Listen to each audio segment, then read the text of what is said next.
Hey, it's your girl Carla Renata, aka the Curvy Film Critic. I actually have my mic on today. Yay! Okay, so quick addendum. I know I said in my promos that today was a 200 show. Yeah, I said that. I said it, and I actually am one show ahead of myself. So this is actually episode 199, and episode 200 will be next week. So please forgive me for that faux pas. But anyway, welcome back. Welcome back for another episode of The Curvy Critic with Carla Renata. I am your host, Carla Renata, and what we do here is we do interviews and we do reviews of things that are coming out in the theaters, things that may be already streaming, and we talk to people above and below the line in the film industry. Now, I usually tell you what my week was like before we get into it, so let me go ahead and get into that. So last week, I went to see this play called The Slave Play. Baby, it was a lot. It's been on Broadway. It's directed by Jeremy Harris, and it is a really deeply intense play that's making some commentary on the narrative of how Black people have been enslaved mentally, physically, and spiritually in America. I'll just let that ruminate for a second. But the most powerful statement in the show is this statement right here, which is in the mirror on the bathroom, where there's some things that happen. And at one point, one of the characters says to his partner, "Motherfucker, I am the prize." Hashtag slave play. The slave play is on Broadway, and it is currently playing at the Mark Taper Forum in Los Angeles. If you are in LA and you get a chance to see it, please do yourselves a favor and see that. I also had an opportunity, like I told y'all, to speak with Christine Swanson and Aunjanue Ellis about the making of Sunflower, the Fannie Lou Hamer story. So I have an interview with both of those ladies that was cultivated and set up through the AFCA, African American Film Critics Association Roundtable Series. So I'm looking forward to sharing that with you. And in addition to all of that, I also have an interview with Miss Rita Coburn, one of my favorite directors and a dear friend. She directed a documentary for American Masters on PBS called Marian Anderson, The Whole World in Her Hands. I have a really nice, lengthy interview with her. And then, of course, y'all, I got to close it out. So remember, we saw this picture last week during the Super Bowl, right? And then we saw this picture. It's a little fuzzy, but it's of Madea and Tyler Perry dressed up as Mary J. Blige. Baby, that had me hollering. But nothing had me hollering more than Madea's Homecoming, which is currently streaming on Netflix. And we have Mr. Tyler Perry himself to talk to about all of that. And I'll talk more about that when we get to it. But honey, let me say that I'm just wearing my Howard University t-shirt. HBCU made, because the big game between Howard and Morgan State happened this weekend. And what? Howard University did the daggone thing by 2 points. So congratulations, HU. Y'all know I'm a HU Bison, do or die. I always got something to say when it comes to my Bisons and Howard University, because that is my alma mater and I love it dearly. So there is that. So let's get into the show a little bit, shall we? Let me introduce this first little piece. But before we do that, let's take a trip around the curve.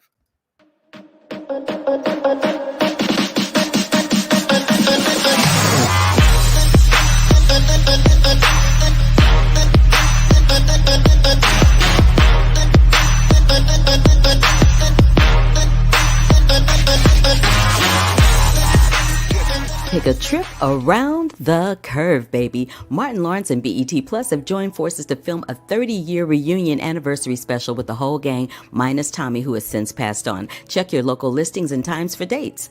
Sonic the Hedgehog franchise is expanding. In addition to a third film, Paramount Plus is developing a live-action Sonic series to launch in 2023. And speaking of Paramount, the new Star Trek film is poised for a late 2022 production start, with talks to begin with Chris Pine and his original shipmates. John Krasinski revealed last week that A Quiet Place Part 3 will be released in 2025. There's no writer or director for the project announced, but Krasinski wrote and directed the 2018 installment. Ray Liotta joins Demi Moore and Margaret Qualley in Coraline Farragut's The Substance. A biopic on the final days in the life of Playboy playmate Anna Nicole Smith called Hurricane is in the works. Lionsgate announced last week that it has acquired the worldwide rights to Michael, an upcoming biopic based on the life and career of pop superstar Michael Jackson. Penelope Cruz is set to receive the Montecito Award at the 2022 Santa Barbara Film Festival. Luca Guadagnino says Zendaya, Josh O'Connor, and Mike Face to star in Challengers for MGM. David Oyelowo last week teased the Taylor Sheridan-produced Bass Reeves series and Rocketeer reboot. Kate McKinnon is set to join the cast of Greta Gerwig's Barbie, according to individuals with knowledge of casting confirmed by The Wrap. Emmy-nominated Hollywood actor Jeremy Pope signed last week with WME, and Tracy Oliver's comedy series Harlem has been picked up for a second season by Amazon Studios, starring Megan Good, Grace Byers, Shaniqua Shande, and Jerry Johnson. Oscar Isaac and Zoe Kravitz are set to host Saturday Night Live for the first time on March 5th and March 12th, respectively. A Bill Russell documentary from MLK FBI Director Sam Pollard is in the works at Netflix based on the NBA legend. 911 star Rockman Dunbar is suing Disney for discrimination over vaccine mandates that led to his exit from his show, and Hillary Clinton and Louise Penny's State of Terror is to be adapted into a film by Madison Wells. This week on The Curvy Critic with Carla Renata, we have Rita Coburn talking about all things Marian Anderson. We got a little Madea action happening, and we talking to Aunjanue Ellis about Fannie Lou Hamer. Stay tuned for This Week with Carla Renata. That's it for Around the Curve.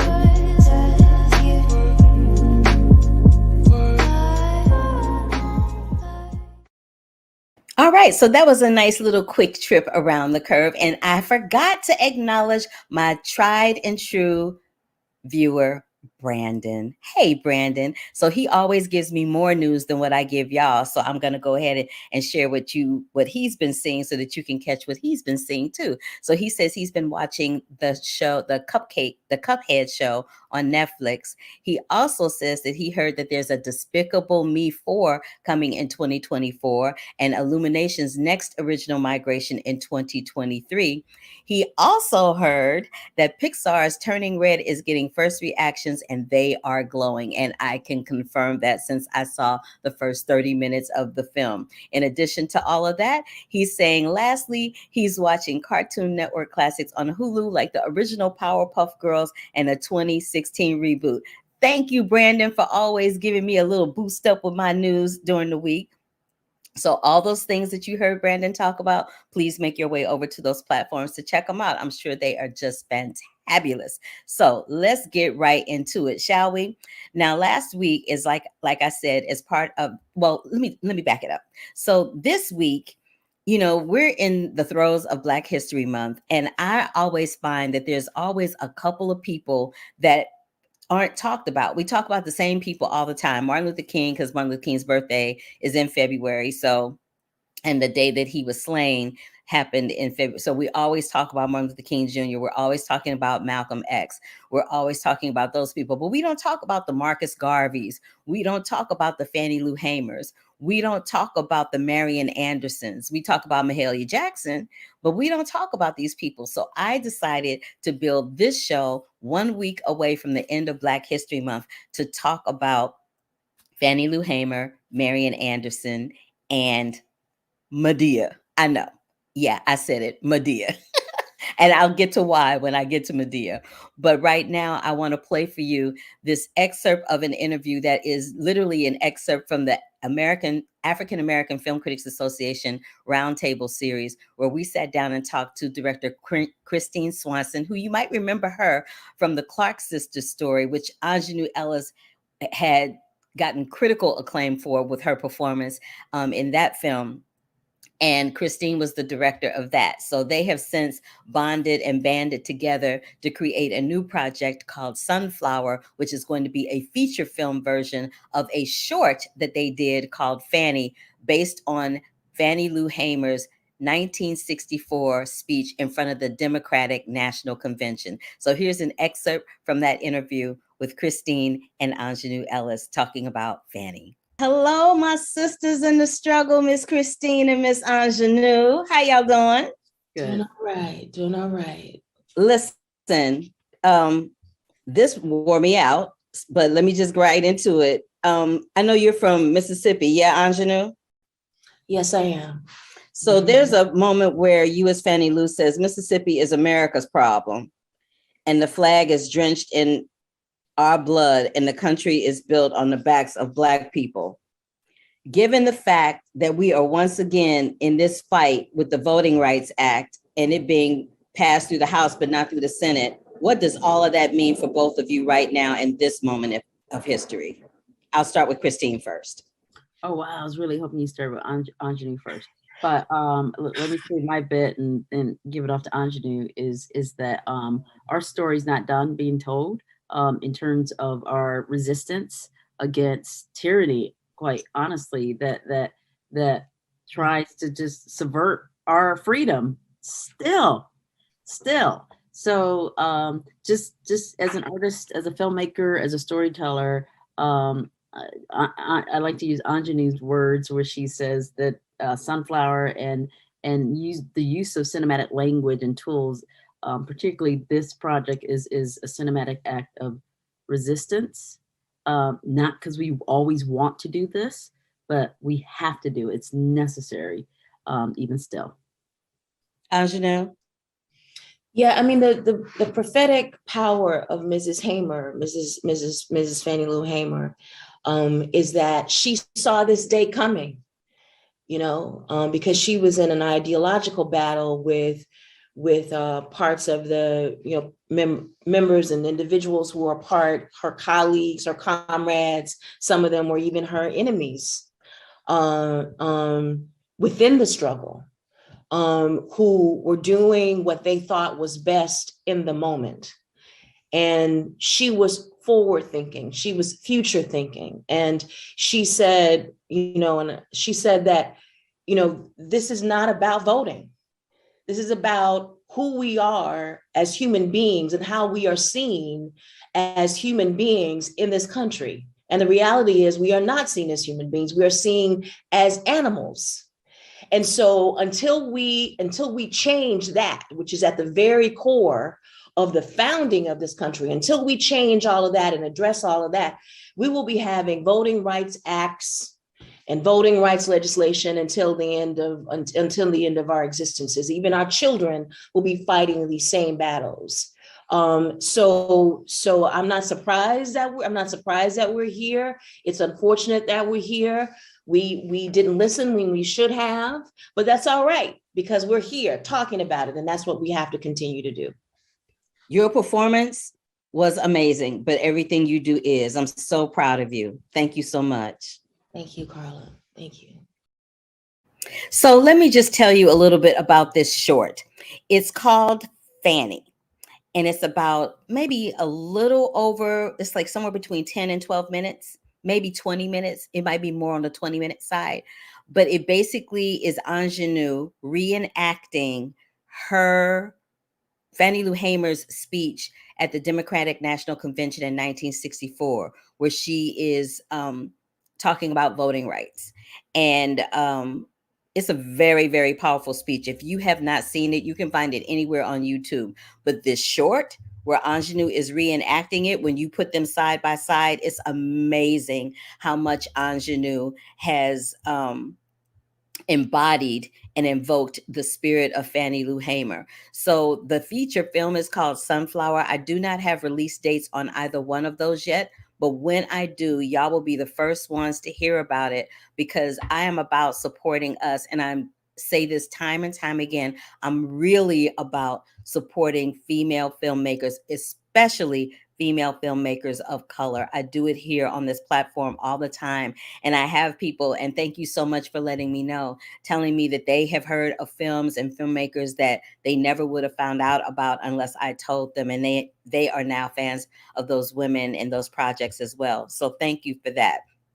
And I just want to share some artwork that I think is fabulous that they're using to promote the project. This one is an animated photo of Fannie Lou Hamer. And of course, this one is an animated photo of Aunjanue Ellis. Look at her, looking like she's going to tear somebody up. But she does tear somebody up when she does that powerful performance as Fannie Lou Hamer in the short film, Fannie, directed by Christine Swanson. You guys be on the lookout for that. Now, I want to get right into the Marian Anderson documentary, The Whole World in Her Hands. Miss Rita Coburn is one of my dear, dear, dear friends. I met her, I had the opportunity to meet her at the Ebert Fest a couple of years ago. And we sat next to each other on a panel, and we've been, hanging out and talking ever since. And we have some really deep, invigorating discussions. And she's extremely supportive of me and I of her. So having said that, I wanted to sit down and talk to her about her documentary about Marian Anderson and what that encompasses. I talked to her for about 30 minutes, but I'm only giving y'all 10 minutes of it here, and I'll put the rest of it on my YouTube channel. And let me just say, while I have you, any film that I talk about here, it will always be, the written version of my review will always be at thecurvyfilmcritic.com, my blog site. And then I always do a video review and or an interview or both here at the Curvy Critic with Carla Renata. But let's get right on into this interview with Miss Rita Coburn talking about Marian Anderson. Let's talk about this Marian Anderson piece. It was kind of deep. And this is the thing. This is what I didn't know. I wasn't aware that her career really kind of got up and going at the age of 60. I was like, who knew that? I did not know that. Now, let's talk about Miss Marian and your relationship with American Masters. You and American Masters and PBS, y'all ride hard for each other. Ride hard, we ride hard. My girl, Julie Sachs, Michael Cantor, we're riding hard. And it is because history has to have a change. And the documentary filmmaker is the griot who sat by the door and said, 67 reigns ago, this is what happened. Now we can't get to that griot. We're displaced. So the griot has a camera, a film, and some funds. Chase Bank, whoever else is out there. You have to fund Black filmmakers so they can tell their stories. These stories don't get told because we want to tell them. It doesn't get told because we're capable of telling them. But when we have people like the Better Angels Society, like all of these groups that got together, Carnegie Hall, all of these people got together, wrote checks, Wavelength, all of these funders, you can see them at the end of the film, but that's where the rubber meets the road. You cannot tell these stories without the money to tell them. And it's important to our history because we are at a critical time. And what Marian Anderson proved is that she had a God-given talent. I love the way Denise Graves says, I don't want to misquote Miss Graves, okay? But if I do, I hope she will forgive me. I'm sure she'll be fine. We were told we couldn't even speak English. So how were we supposed to learn German, French, and Italian? Well, born in 1897, Marian Anderson did that. She conquered those languages in order to sing, and not to sing to assimilate, but to excavate the voice and all of its capabilities of 3.5 octaves. So we got those in various ways. Roland Hayes, who's mentioned in the film, who was a mentor to her, he got that. This didn't make the film because it wasn't about him, it was about her. But he got that voice from calling hogs. The way that Black people in the South called hogs, they sustained a long note back and forth to get the hogs to come in. And he had such a range because he learned that from his father. We brought this with us. We are the skin blood evidence that there's one race. Or you, me, Lapita, come on now.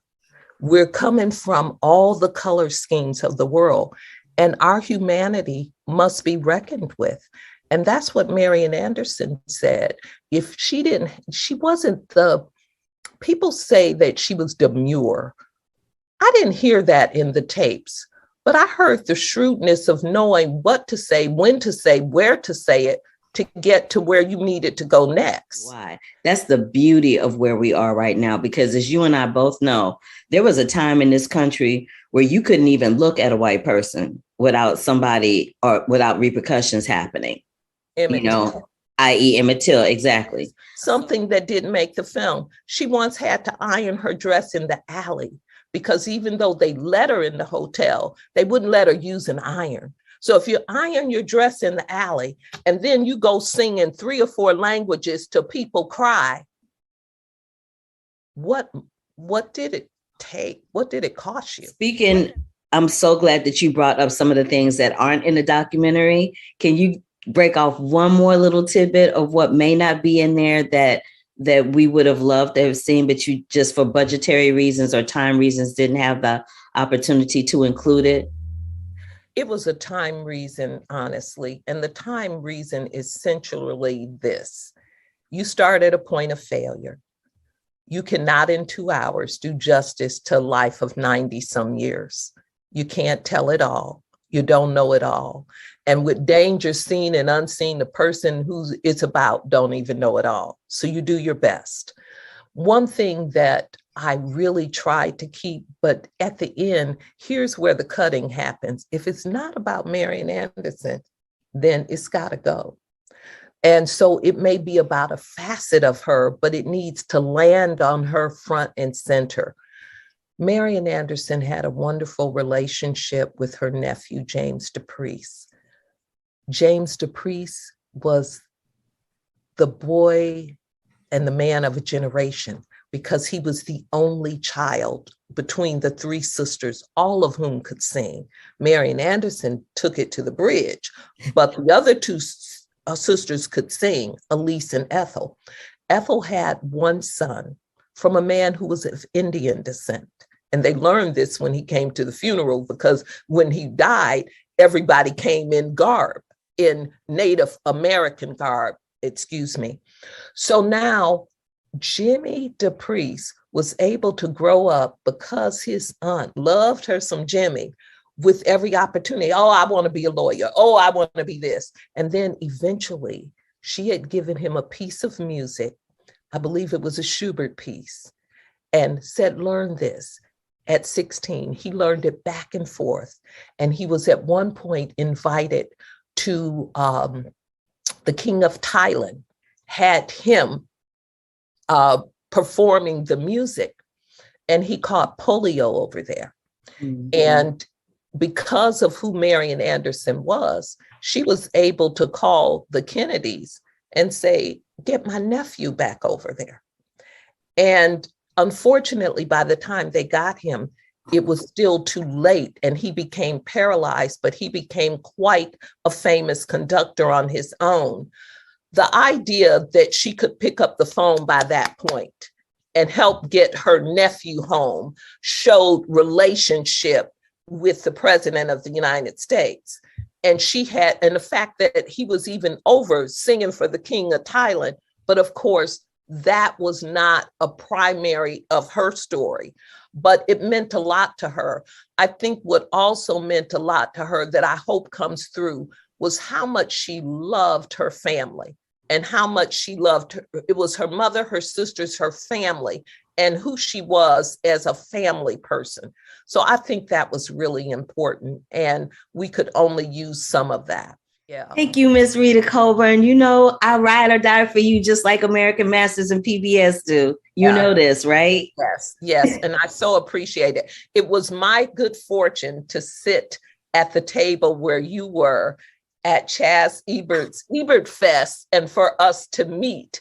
And if I can say anything to people that see this, the relationships that were made when somebody has power, and it's like when Tupac said, I'm coming in the door. I won't go through the whole lyrics, but y'all, I'm hungry. You better be quoting Tupac. Okay, sorry about that, but I'm not going, because it'll be out of context if I say what he said.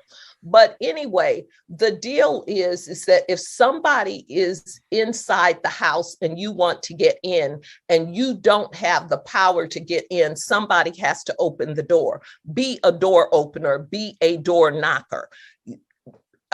Mary McLeod Bethune was already inside because Eleanor Roosevelt rode for her with Franklin Delano Roosevelt. So when Marian Anderson knocked on the door, it wasn't a new rodeo. She opened the door for Marian Anderson.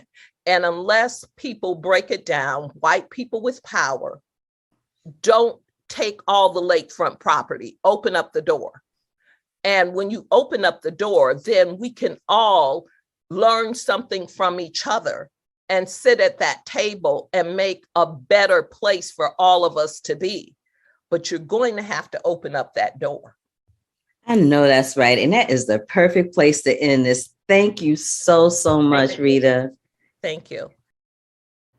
Listen, I meant what I said. I am ride or die for Miss Rita. I am ride or die for Miss Rita all day, every day. So if you guys get a chance, please, you can watch this for free. It's called Marion Anderson, The Whole World in Her Hands. It is on PBS. It is part of the American Masters series, and it is directed by Miss Rita Coburn Wack. Please, please, please, if you are not familiar with who Marian Anderson is, this is literally just a drop of who she is. But she is the young woman who stood on the steps of the Lincoln Memorial and sang for the Daughters of the Revolution. So, check it out, y'all. Check it out.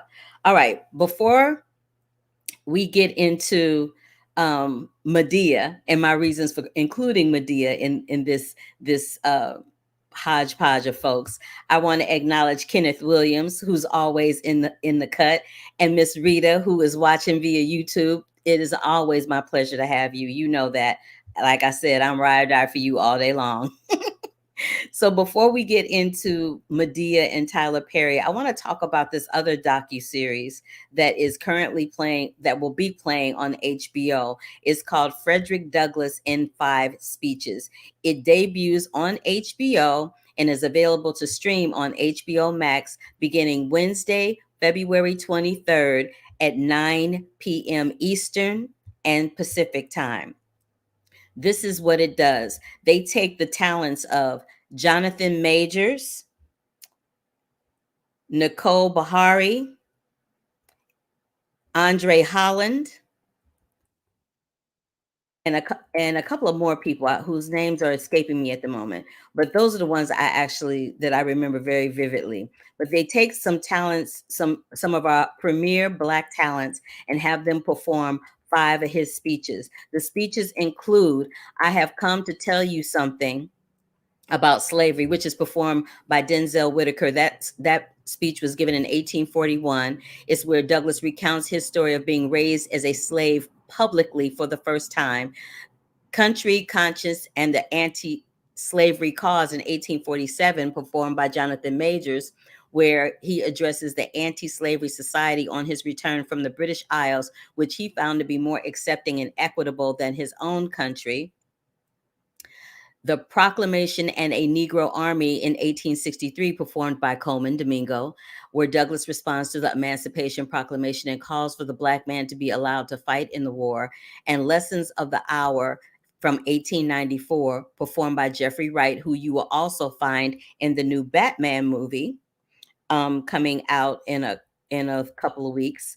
And he is talking about when Douglass, what does he say? Oh, when Douglass urges America to eliminate prejudice and look at its founding principles. This is the thing. Imagine if you had to dispel doubts about your full humanity every time you took to a stage. Imagine you have received doubts about your own native ability every time you pick up a pen. Imagine having to fight to show that you were as complicated as a human being as anyone who has walked the face of the earth, having to battle over and over and over again every day. That was the life of Frederick Douglass, and it is exquisitely portrayed through these speeches that he gives, through the actors that I just mentioned.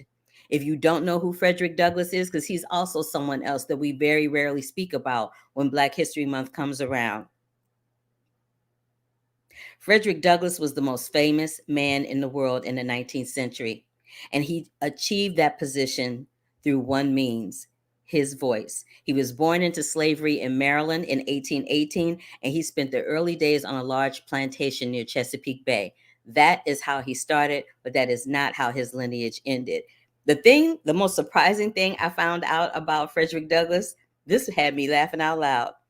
Not only was Frederick Douglass married, I know. So Frederick Douglass is the dude with the white hair. Let me show that picture again. Frederick Douglass was the dude that we see in pictures with the white hair, the chocolate Hershey's brown man with the white hair, right? We see him all the time. Child, he was married. Yes, he had a boo. And then he left his boo to marry Miss Helen Pitts, a white woman, after divorcing his boo. And it was the scandal of the decade, honey. You thought that Brangelina was something. You thought that Elizabeth Taylor and Richard Burton was something, or the Debbie Reynolds and Eddie Fisher thing was something. Baby, they didn't have nothing on Frederick Douglass and Helen Pitts, okay? But I digress. I just wanted to let y'all know about this documentary. And again, the written version of this will be on my website, The Curvy Film Critic with Carla Renata, but it will be on HBO on February 23rd at 9 o'clock Eastern and Pacific, and it will be available to stream on HBO Max. I cannot wait for y'all to see that one, because baby, it is a hoot. I watched that and I was like, oh, I did not know Frederick Douglass was rolling like that. All right, so let me explain to you why I included Madea in my Women of Black History. I included Madea because although we see Madea as a fictional character that Tyler Perry created, and he is hella funny as Madea, everyone has a Madea in their family. Everyone has that old Black matriarch in their family who, come hell or high water, will ride and die for everybody in the family, but you better not look at her side-eyed, because she'll take you down. And in Medea's case, she'll take you down with a pistol. So, and Rita's like, come through Frederick Douglass. Yes, ma'am, come through Frederick Douglass. But having said that, and I just got to put this fuzzy ass picture up of him as Mary J. Blige, because this shit makes me holler every time I see it. But anyway, I digress. So listen, we're going to take a look and a listen to this interview that I did with Tyler Perry. And let me just, full disclosure, but not really, let me just call him out. I had a wig on when I worked with him on the Have and Have Nots, and he said my wig was bad. Oh, Tyler Perry, why you clowning me about my hair? Why did you clown me about my wig? My wig was kind of busted that day, but you didn't have to say that in the interview. But anyway, take a look and a listen to this interview with Tyler Perry talking about Medea's homecoming. Hey, Mr. Perry. Hey, Carly, how you doing? I'm good. It's good to see you. Good to see you too. So listen, everybody's got a Madea in their family. Who was your Madea growing up?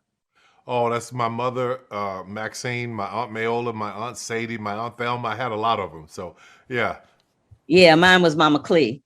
Mama Clee, there it is. There it Mama is. Clee, short for Cleo Stallworth. Mama Clee, I love it. Yes. Now, Medea's been in jail. She's been in witness protection. What possible scenario would you plan on putting Madea in that she hasn't already discovered? I don't know. Maybe she's going to Europe next. We'll see. Ooh, I'd love that. A little Paris, oui, parlez-vous français. Yeah, parlez-vous, right? That's right. I kind of love you for that. And what is next for Tyler Perry, the director and producer and or the actor? Well, I just finished a movie called Jazzman's Blues. It comes out later on, and we're just trying to set a date for that. But that is the thing I'm most excited about because it's so different from me. I can't wait for people to see it. Ooh, I can't wait to see it either. And just on a side note, you and I worked together. I worked on the Have and the Have Nots for you. Oh, I really? did 2 episodes. Yes, I look really different. What episode? What were you? I played somebody that took over for Crystal's character. They fired Crystal, and I took over for her. The housekeeper. Yes. Yes. You look totally different now because you had on a bad wig. Yes. That's right. I remember when you were we were up in the closet and you were talking about looking at the jewelry and stealing the stuff. Yes. Yeah, totally different. Yeah, I do look totally different. I was like, let me just remind the brother Yeah, what's that's happening. right. That's right. So I want to ask one more. I just want to say this about Madea.